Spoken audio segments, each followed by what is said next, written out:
እግዚአብሔር ይሁን የመጀመሪያው እንግዲህ የእስራኤል ክብር ወደቀ ብሎ ቀኙን ይጀምራል ማን የእስራኤል ክብር ስትሉ ቀጥሎ በሚያረጋው ምንድነው የቃላት ፍሰት ውስጥ ሁለቱን ሰዎች ነው የሚያነሳው የእስራኤል ክብር ወደቀ እስራኤልን አክብሯት የነበረ ለእስራኤል ሞገስ ምክንያት የነበረ አንድ ኃያል ሰው ምን አድርጓል ወድቋል ትናንትና በቆመበት በኃያል ማንነቱ ውስጥ ለእስራኤል ክብር ነበረ የኃያላን መነሳት ለእስራኤል ክብር ነው ስለዚህ ኃያላን ሲወድቁ ብቻቸውን አልወደቁም በእነሱ መጽናት ተገልጦ የነበረው የእስራኤል ክብር ምን አድርጓል ወድቋል አሁን እስራኤል ሰው ወደቀ አትበል ክብር ወደቀ ትበል የመጀመሪያው ነገር ይሄ ነው ይሄ ክብር ከየት ነው የመጣው ስትሉ በኃያላን ነው የሚገኘው ክብር ለጌታ ይሁን በጣም ይገርመኝ በእስራኤል ትናንትና ታሪክ ውስጥ በአሁኗም ዘመን ቤተክርስቲያን ውስጥ ሁሉ ጊዜ ሰይጣን ወደ ቤተክርስቲያን ማላገጥ ከጀመረ ከቤተክርስቲያን ኃያላን ትኩረት ቢያጡ ነው ዛሬ ኃያል ሆነው ትኩረት ያጡ ሰዎች ትኩረት የሚያገኙበት መንፈስ ይመጣል እኔ እንደዛ አምናለሁ ሲነሱ ከክብር ጋር የሚነሱ ሰዎች ጥቂት ሲናገሩ ብዙ የሚደመጡ ሰዎች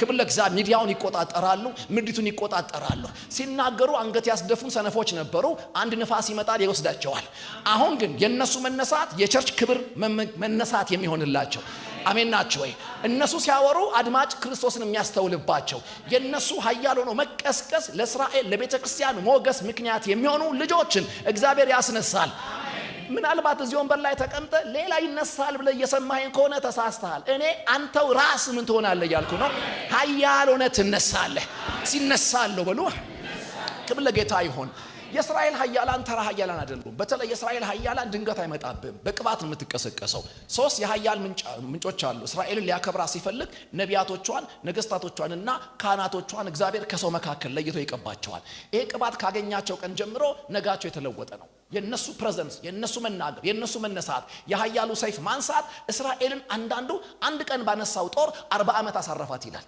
ይገርመኛል ጥቂት አገልግለው 50 ዓመት ያርፋሉ ምን አይነት ኃያልነት ነው የአንድ ቀን ምት 50 ዓመት ማን የግራኙ ሰውዬ እኔም ግራኝ ነኝ ጎታችኋል ጩቤውን ከነ መያዣው የሰውየው ሆዲቃው ጨረሰው ብረቱ ብቻ አይደለም መያዣውን ጭምር ነው የከተተበት ከዛስ እንደሱ ያሳረፈ የለም አንተ አልገባ በግራው እንዲከመታ በቀኝማ ቢ ደግሞ 80 ዓመት ምን ያረገ ይላል አሳረፈ ይላል እንዲህ ለመርቃችሁ ለዘመኗ ቤተክርስቲያን የእረፍት ልጆች ያርጋችሁ ክብር የሚከተላችሁ ያድርጋችሁ ዘምረስ ጨርስ ክብር ሰብከስ ጨርስ ክብር የሚከተል ያድርግ ሃሌሉያ ክብር ለእግዚአብሔር ይሁን ስለዚህ የእስራኤል ኃያል በጠላት እይታ ውስጥ ሲሪየስ ኬዝ ነው መሰረታዊ ጉዳይ ነው በጥንቃቄ የሚፈለግ ጉዳይ ነው እስራኤልን ከበው የማሸነፍ እድል የሚያገኙ ወራሪዎች በመጀመሪያ የሚያደርጉት ነገር ምንድነው ደካማውን እዛው ይገሉታል ገብቷቸዋል ቀድሟቸው ስለደከመ ይገሉታል ብርቱዎችን ጥበብ ያለባቸውን ኃያልነት የሚታዩባቸውን ግን ይመርጡና በግዞት ይወስዷቸዋል ዳንኤልን ተመልከቱ በምርኮ የተወሰደ ሰው ነው ሕዝቅኤልን ተመልከቱ በምርኮ የተወሰደ ነብይ ነው ዳንኤልን የመሰለ ሶስት ነገስታት እየወፈረ ሲከሳ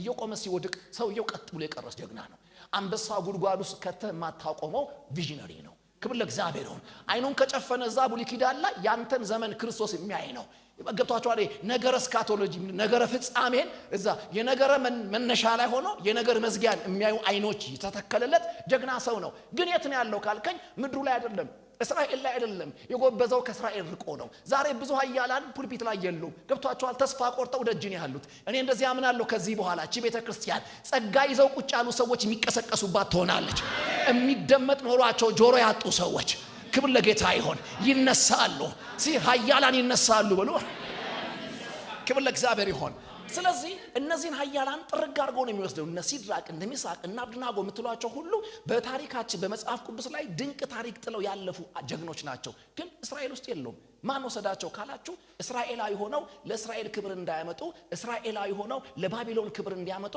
ከእስራኤል ብብት የተወሰዱ ነበሩ ሰይጣን አያችሁ በህይወታችሁ ሲመጣ ሰማይ ኃያል ሆኖ እንዲገለጥ እናንተ ጋር የዘራውን ዘር ነው ለመንቀል የሚታገለው መንፈስ ቅዱስ ኃይላችሁ ያለበትን ቦታ ይግለጥላችሁ የምትጠብቁት የምትከላከሉት የምትታጠቁለትን የህይወት ሳይት እንድትረዱ ያንቃችሁ ክብር ለእግዚአብሔር ይሁን ይሄ በጣም መሰረታዊ ነገር ነው እንደዚህ የእስራኤል ኃያላን ተራ አይደሉም እኔ ምን ይደንቃል ካላችሁኝ በግብጽ የነበረው የፈርዖን ስትራቴጂ በጣም ይገርመኛል በፈርዖን ዘመን ውስጥ የነበረው ታሪክ ምንድነው ለ430 ዓመት ያክል ማንኛውም እስራኤላዊ ሴት ትጸንሳለች፣ ትወልዳለች፣ ታሳድጋለች፣ ጭቃ ያቦካል። ይወለዳል፣ ያድጋል፣ ይጎረምሳል፣ ጭቃ ያቦካል። ይወለዳል፣ ያድጋል፣ ይጎረምሳል፣ ጭቃ ያቦካል። የሆነ ዘመን ላይ ግን ተወልደው አድጎ ጭቃ ማያቦካ አንድ ጄኔሬሽን የሚጸነስበትን ዘመን ገብቷቸዋል። እስራኤላዊ ሳያውቀው ሰይጣን ቀድሞ አወቀ። አሁን ምን አለ? እስከ ዛሬ ተጸንሶ የሚወለደውን ወተት እየተከራየን መንከባከብን ያለብን ቢኮዝ ቢወፍር ለኛ ነው፣ ጡንቻ ቢያወጣ ለኛ ነው፣ ከሰራም ለኛ ነው ብሎ ይንከባከበው ነበር። አሁን ግን ሰሞኑን የሚወለዱታል ተወልደው ያድጋሉ፣ ግን ወንዝ ረግጠው ያደርቃሉ። ተወልደው ያድጋሉ፣ ባህር ሰንጥቀው ይሄዳሉ። ተወልደው ያድጋሉ፣ የባርነትን ዘመን ያቋርጣሉ። ስለዚህ ምን አለ? ከዚህ በኋላ የሚወለደው እንዳያድግ ምን አድርጉት? አንቃችሁ ግደሉት አለ። ዛሬ ጸልይላችኋለሁ በጌታ በኢየሱስ ስም ኃይላችሁ ላይ የተዘረጋ የክፋት እጅ አያገኛችሁ። የበረታችሁበት ቦታ ላይ እጁን ያነሳ ክፉ አያገኛችሁ። ሃሌሉያ። እና ይሄ በጣም የሚገርመኝ ነገር ይሄ ነው። ወንድ ከሆነ ምን አድርጉት አለ? ግደሉት። ለምንድን ነው? ጭቃ እኮ ያቦካል ሲሉት ይሄኛው አያቦካም አለ። ይሄኛው ኃያል ነው። ሃሌሉያ። ሲኒ አላቦካም ብሎ የኔ ይለያል ብሎ ማካፓሶፓያ ክብር ለእግዚአብሔር ይሁን። የኛ ይለያል። እውነቴን ነው። በእንትና ላይ ያረገውን አንተ ላይ አይደግማት። ብዙ ኃያላን አቁሟል፣ አንተ ግን አናቂ እጅ አያገኝህም። ይገርመኛል። ልክ በሚያዋልዱ እጆች ላይ ወንድ ከሆነ እንቃርጉልኝ ሲላቸው የሚገርም ነገር ነው። እንዴት የእግዚአብሔር ኃያል ይታነቃል? ዳዊት የሚጠይቀው ይሄ ነው። ኃያል እንዴት ይገደላል? ለኃያል ትኩረት የሚሰጥ ስብዕና ያለው ሰው በመጽሐፍ ቅዱስ ታሪክ ማን ነው ካላችሁኝ ዳዊት ነው። በጣም ነው የሚደነቅበት። በእውነት በጣም የሚገርመኝ ሰው ነው። ልብ አድርጉ። ሳኦል ኃያል ሆነ ካገኘ ጦር ነው የሚመዝብህ፣ ድራሽን ነው የሚያጠፋ። ምንም ብታረግ አይኖ ነው የሚቀላው። ማለት እስሩ ተወልደ ስታድግ አደገልኝ አይልህም፣ አደገብኝ ነው የሚልህ። በጣም ነው የሚቸገርብህ። ስለዚህ ኃያል ሲያባር ማቀረው ሰነፍ ከበበው። የከበቡ ሰነፎች ናቸው። አንድ ቀን በፍልስጤም ጦርነት ገጠመ፣ ወደቀ። ለምን? ማን ያድነው? የከበበው ምንድነው? ሰነፍ ነው። የኮተኮተው ሰነፍ ነው። በጌታ በኢየሱስ ስም ብትወድቁ ማያነሱ ሰነፎች ከህይወታችሁ የተበተኑ ይሁኑ። ክፉ ቀናችሁን ጠብቀው የሚያላግጡ በጌታ በኢየሱስ ስም ዛሬ ይልቀቋችሁ። እውነቴን ነው የምላችሁ። ይሄ በጣም ወሳኝ ጉዳይ ነው። መጪው ዘመን ሰንፋ አይደለም። በጣም ተጠንቅቀ መጎበዝን የሚጠይቅ ጨለማ ነው ያለው። በጣም እንደምታስቡት አይደለም። በእውቀት መታጠቅ አለብህ። በጥበብ መሞላት አለብህ። በመጽሐፍ ቅዱስ እውቀት መደራጀት አለብህ። እንዲሁ ዘነጥ እንዳልክ አታልፈው የሚመጣውን ዘመን። አግሬሲቭ የሆነ ዘመን እንዳለ በመንፈስ ተመልክቻለሁ እኔ። እግዚአብሔር ይርዳን። ሃሌሉያ። ዳዊትስ ማን ነው ብለህ ስትጠይቅ ምንም ሆነ ዳዊት ጋና ጎበዝ ነው። ከተማ የጨነቀው ሁሉ እሱ ጋር ይዝናናል።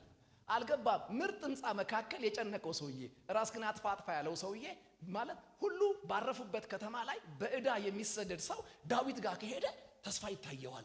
ጀግና ወንድነት ይሰማዋል። ጌታ ይባረክ። አሜን ናችሁ ወይ? እኔ አንዳንዴ ጌታን አመሰግናለሁ። ማለት በቃ እድለኛ ናችሁ። እንደዚህ ለጽድቅ ሁለት ጭክን ያሉ ሰዎች ጋር መጠጋት ከቻላችሁ እናንተ የዘመኑ ብልጥ ናችሁ። ጎብዘው የሚያጎብዟችሁ፣ እግዚአብሔርን ፈርተው እንድትፈሩት የሚረዷችሁ፣ ለእግዚአብሔር ታዘው መታዘዝን ለእናንተ የሚያጋቡ ሰዎች ባሉበት ቦታ ሰሚት ማድረግ፣ ነፍስን ማትጋት። ወዳጆቼ በዚህ ከተማ መንፈሳዊ ዓለም ላይ ትልቁ የቤት ስራ ይሄ ነው። ማለት እዚህ ቤት ያው ከበፊት ማስተምር ያለው ኦልሞስት ከ15 እና 20 ዓመት አካባቢ አንተ ወደዛ ሊሆነ ነው አብረን እያረጀን። አሜን ነው ወይ? አውቀዋለሁ። ክብር ለጌታ ይሁን። አሜን ናቸው ወይ? እውነቴን ነው የምላችሁ። ቪዛ ብናገኝ ሁላችንም የምንሄድበትን ሀገር ነው ጥሎ የመጣው። ማንም አያደርገውም። ከዚህ ይሄዳል እንጂ አይመጣም። አልገባም። ወደዛ አከበረኝ ነው የምትለው። ወደዚህ ምን ይበሉ እነሱ? እንግዲህ እንዲህ ከመጣህ ገብቶሃል፣ የሆነ ነገር ገብቶሃል ማለት ነው። የሆነ ነገር አስተውለሃል ማለት ነው። አሜን በል። ክብር ለእግዚአብሔር ይሁን። ስለዚህ ዳዊት ጋር ምንም ሆነና ኃያል ነው የምትሆነው። ምንም ሆነና ዳዊት ጋር ውለህ ካደርክ መልክ ይቀየራል። አንተ ሰውየው መልክ ይቀየራል። መንግስቱን ሊያጸና ባሰበ ጊዜ እኮ ከመጡት መካከል አንዳንዶቹ ፊታቸው እንዳንበሳ ነበር ይላል። አንተ የአንበሳ ፊት ገብቷል። ድንጋጤ አያውቅም። ብስልበት ብቱን አያስረዳም ድንጋጤ። ምንም ሆን ቢዳቆም ሆን እንደ ቀጭኔ ምርዛም በእርግጠኝነት ያባራሃል።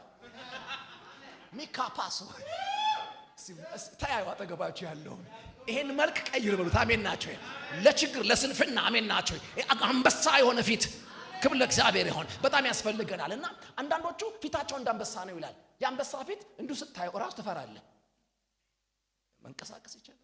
እሺ አረበሻችሁ ማለት እሺ። ክብር ለጌታ ይሁን። ገጠር ሲሉን የሰማሁት አላውቅም። አንዳንድ ዝንጀሮዎች አንበሳ ሲመጣባቸው ሮጦ ዛፍ ላይ ወጡበት። አንዳንድ አንበሳ ዛፉ ስር ቁጭ ብሎ ዝም ብሎ ያያቸዋል። ዛፍ ላይ ሆና ፊቱን ነው የምታየው። እያየችው ይንቀጠቀጣል። ከዛ ይወድቁለታል። ማባረር ማለት የወጣህበት ጋር ተከትሎ ሳይወጣ በወጣ እግር ያወርዳል። ማን ፊቱ ኃያል ማለት ይሄ ነው። ጠውልግ አትበል። አሜን ናችሁ። ዘንድሮ እንዲህ ነው ምናምን እንዲህ ነው የራሱ ጉዳይ። ምን ቸርች አለ ድብ እናርገው አለ። ምን አገልጋይ አለ አለ። አሜን ናችሁ አለ። ክብር ለእግዚአብሔር ይሁን። ኃያል አሉት እግዚአብሔር። እኔ ዘመን ላይ ስራ አልፈታም እግዚአብሔር። እስቲ እኔ ኃያል ነኝ በሉ። እውነቴን ነው። ክብር ለእግዚአብሔር ይሁን። ሃሌሉያ። 450 የባል ነቢያት ስላጭበረበሩ ሁሉም ሌባ አይደለም። እሳት ሲል አቤት የሚለው ጀግና አለ። ኤልያስ አለ እዛ ውስጥ። እነዛ ሰዎች ይገለጣሉ። ሲገለጡ ለእስራኤል ክብር የሚያመጡ ቢዘምሩ ለእስራኤል ክብር። እውነቴን ነው የምላችሁ። እኔ በጣም እየናፈኩኝ ያለው ዛሬም ስንጸልይ ነው ያለውና ጌታን ስጠይቀው የነበረው ነገር ይሄ ነው። ድሮ ስንጸልይ እባክህ ከዚህ የበለጠ ክብር ምናምን ነበር የምንለው። አሁን ግን አይደለም የበለጠ የነበረው ስራጣ ነው። እባክህ የቀደመውን ብለን ወደ ኋላ የናፈቅን ያለ ነው። አያችሁ አንድ ጄነሬሽን መጥቷል ማለት ነው። ሚዲያ ይዞ አንገት ያስደፋል። አያችሁ ዘርፎ ዘራፊ ያስባለን፣ ሰርቆ ሌባ ያስባለን አንድ ትውልድ ከመካከል ገብቷል። እግዚአብሔር ተናግሮኛል፣ ነገ የለውም፣ እግዚአብሔር ያስወግደዋል። አሜን። እውነቴን ነው የምላችሁ። አንድ የሚያበቅላቸው ጀግናዎች አሉ። የዳዊት ኃያላን የሚባሉ። ክብር ለእግዚአብሔር ይሁን። እኔ ከዳዊት ኃያላን ልናገራቸው አይደለ። አንዳንዶቹ ቪዥን ከጀመሩ በቂ ምክንያት የማያቆማቸው ናቸው። ወደ ዳዊት ሲመጡ ስልጣን ሊያጸኑ ዮርዳኖስ ሞላ። እንደዛ አይነት ሰዎች ቀን ጠብቆ ነው የሚሞላባቸው። ቻሌንጅ ከዛም ሲመጣ ብሎ አይመለሱም። ሞላም ጎደለም ሰንጥቀውት ይሄዳሉ። ክብር ለእግዚአብሔር ይሁን። በምንም ምክንያት የማይበርዱ ጀግኖች እግዚአብሔር ለኢትዮጵያ ቤተክርስቲያን ካሳ አድርጎ ያስነሳል። አምነዋለሁ፣ ያስነሳል። እውነቴን ነው የምላችሁ። ምኞታችንን ዘምረው ምኞታችንን ሰብከው የማይበትኑን በመዝሙራቸውና በስብከታቸው የመሲሁን መልክ የሚያጣብቁብን ለእግዚአብሔር እውነት ሰብከው የሚያሸፍቱን ጀግኖች ይነሳሉ። ያን ጊዜ ነው የእስራኤል ክብር የቤተ ክርስቲያን ክብር የሚመለሰው። ያን ጊዜ ነው እግዚአብሔር ኃያል ይሰጣል። እስቲ እግዚአብሔር ኃያል ይቀሰቅሳል በሉ። በጣም የሚገርመኝ አንድ ሰው እያለ በምስር እርሻው